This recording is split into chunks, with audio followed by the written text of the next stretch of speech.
Hello সাথীও, কেমন আছো তোমরা সবাই? আশা করি তোমরা সকলেই অনেক ভালো আছো। চলে এসেছি আর একটা নতুন মিনি ব্লগ নিয়ে। তো আজকে আমি আর সিস্টার চলে গিয়েছিলাম আমার একটা বান্ধবীর বাড়িতে। আর এই যে দেখো, এই সমস্ত জিনিস কিন্তু আমার বান্ধবী নিজে হাতে বানিয়েছে। কেমন হয়েছে কমেন্ট করে জানাবে কিন্তু। ওহো, তোমাদেরকে তো বলাই হয়নি, আজকে সিস্টারের কিন্তু ফটোশ্যুট ছিল। আর ওই যে দেখো, ওরা কাজে লেগে পড়ে। তো তারপরে আমরা কিন্তু দুপুরের খাওয়া দাওয়াটাও সেরে নিই।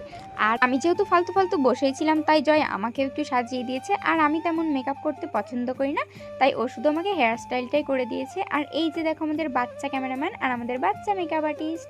আর আমি ওদের নাম মেনশন করে দিয়েছি, ওদের সাথে তোমরা কিন্তু কন্ট্যাক্ট করে নিতে পারো, যেহেতু ওদের কাজ খুবই সুন্দর। এই যে দেখো, আমাদের ছোট্ট গোপু সোনা আর আমাদের ইয়াশোদা মাইয়া, ওদের কেমন লাগছে জানাবে কিন্তু। আর যেহেতু জন্মাষ্টমী, তাই জন্য এই লুকটা করা হয়েছে। তো দেখেই নাও আমাদেরকে, যে আমরা কত রাত্রেবেলা এগুলো করছিলাম। না না না, এটা ভূত না, এটা আমিই ছিলাম, হ্যাঁ আমি।